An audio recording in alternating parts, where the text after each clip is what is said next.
So what are we what are we making? What are we making? Well, we are making something out of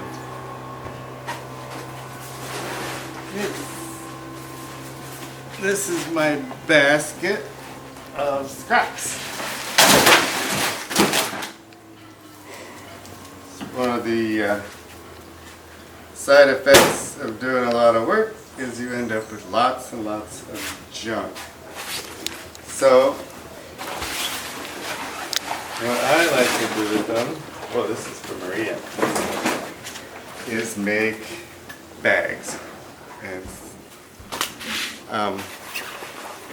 And the neat thing about bags is that it's just all up to you how creative you want to get.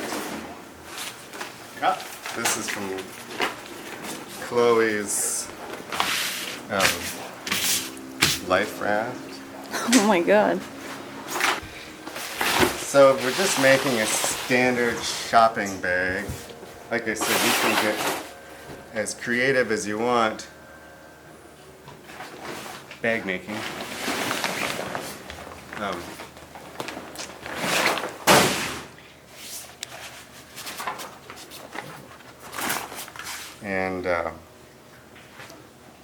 But I've just started out with something real simple. It's great practice too to get better at sewing, because actually making bags, especially if they're narrow, like a briefcase, is super complicated and difficult to sew and difficult to put together, because you have to, if you have interior pockets and exterior pockets, you got to figure out which thing to sew first. And on my briefcase, it's got an interior and an exterior layer with a foam sandwich in between to protect the computer or whatever, and to give it some stability so you can set it down and it's solid. And then like I made this one with a piece of I've got an old piece of rod rigging I've had for years, and I cut it into two pieces, and then it's got pockets inside, pockets outside. It's got a like expanded, what is that? It's like the plastic cardboard stuff for a bottom so that it sits, and then it's got these little things because it chafes right there, but it also holds it open a little better when you're hanging up in the rigging. That's my climbing bag. Let's do a bag that's, say, pretty good size, be 7 inches wide by, say, 15 inches tall. And so with bags, the same with cushions, you need to add an inch to everything, because because our hem allowance is a ½ inch, and we've got a hem all the way around. So we're going to start with 15 wide. It's going to be cut at 16. And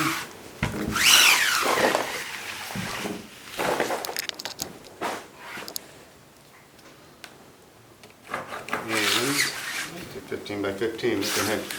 So 15 inches.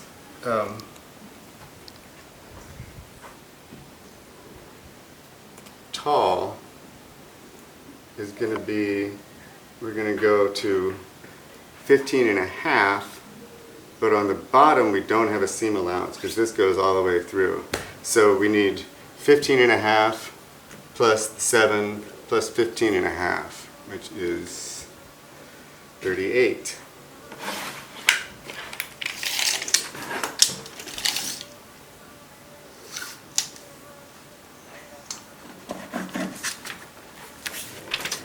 That's 16.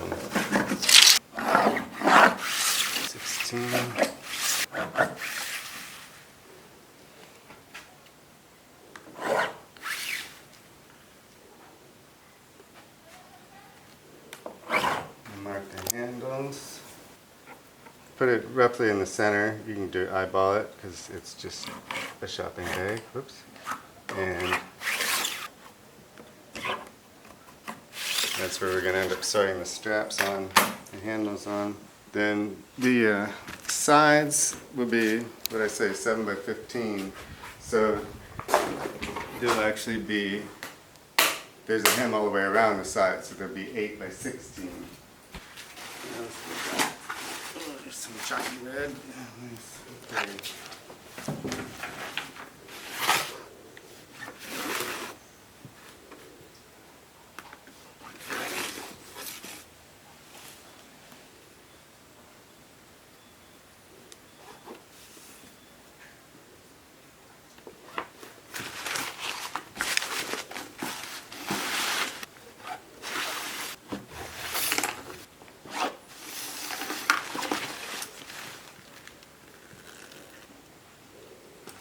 To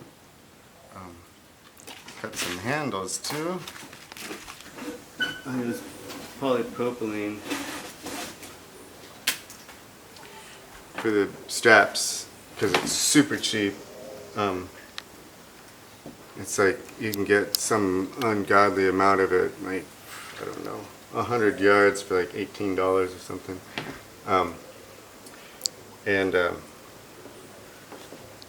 Yeah, looks nice. It's about 300-pound test, and it breaks down in the sun in, 3 months or something. But it's a shopping bag, so it don't matter. So, I used to make them 24 inches, which gives you a handle that's about like that. You can just hold it in your hand, and then the bag doesn't drag on the ground when you're holding it. But a young woman who I know told me, and she should know because she loves to shop, she said that women prefer the bag over their shoulder. So for that I use 36 inches. And then then there's enough strap, you can hook the bag over your shoulder. She said it's easier. I don't know, but I take her at her word because she should know. She shops a lot more than I ever would. Action. I don't know. Okay.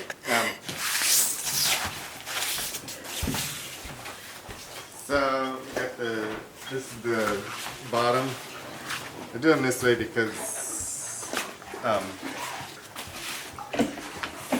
it's stronger when you have the full piece going around than having seams and having like the bottom separate and anything like that. So we've got our marks here, and then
some variations you can do on this with the handles.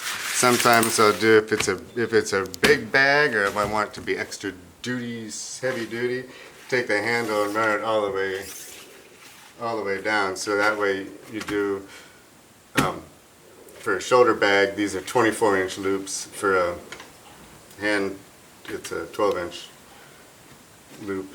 So for example, for this I do 24 inches plus whatever this is, plus like 6 inches overlap, and then you can start and go back and forth and sew it all the way through, and then you got a real hefty duty. Anyway, This one we're just going to do. It's strong enough. So we're going to join the sides to the bottom.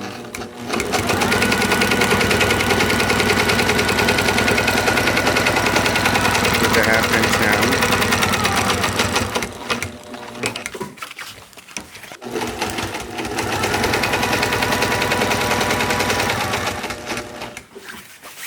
Oh my God, it came out pretty close. A lot of times there'll be like a half-inch discrepancy here because of where you stop at the corner, or because one of the materials that you're using stretches more than the other, or whatever. But it doesn't really matter.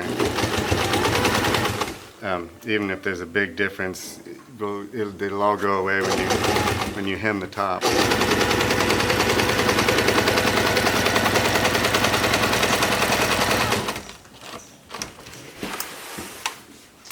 I like to go ahead and do my stitch the hem before I put the other side on, so at least you have one easy side instead of both of them being difficult.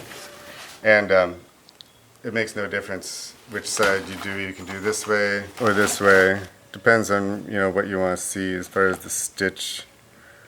I think I'll put it in the white this time, because the other side's blue and you'll lose the color of the stitching.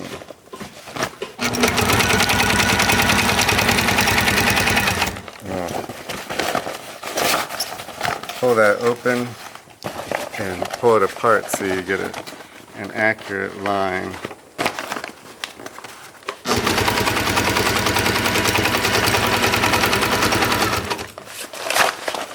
Obviously, when you get down to the corner, it's going to get a little messy. It's no big deal.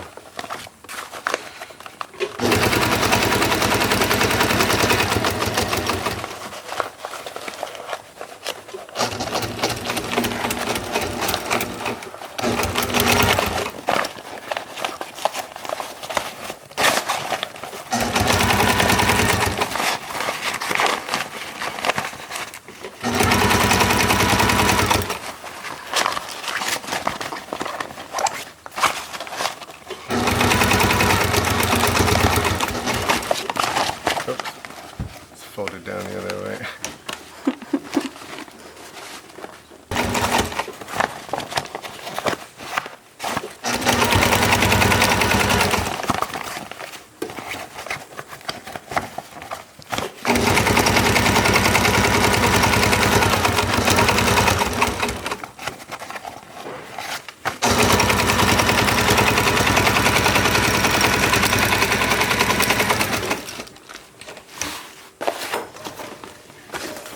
Side.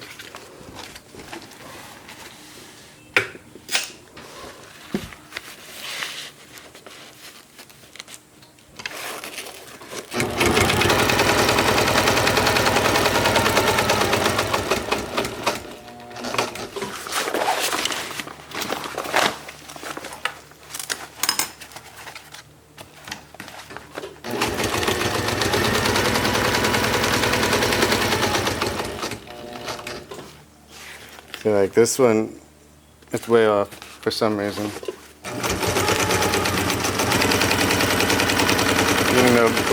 Even though both these sides are exactly the same size, I don't know.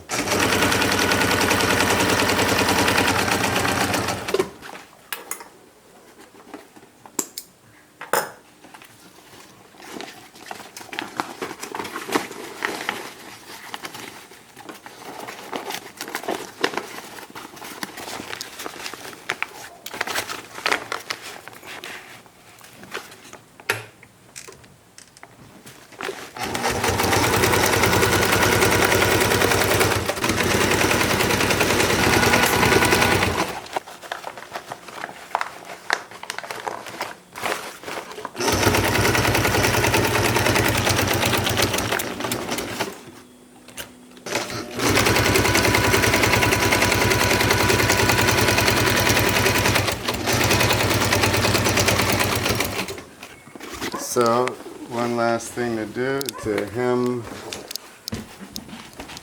the top.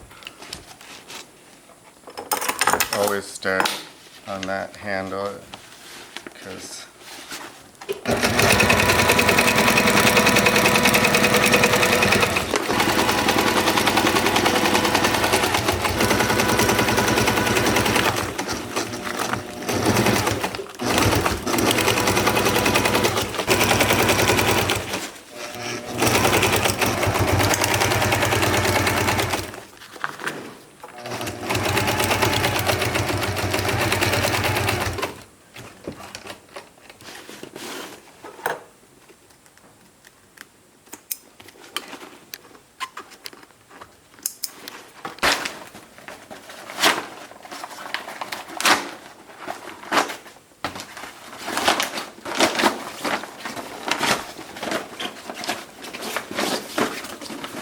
yeah, the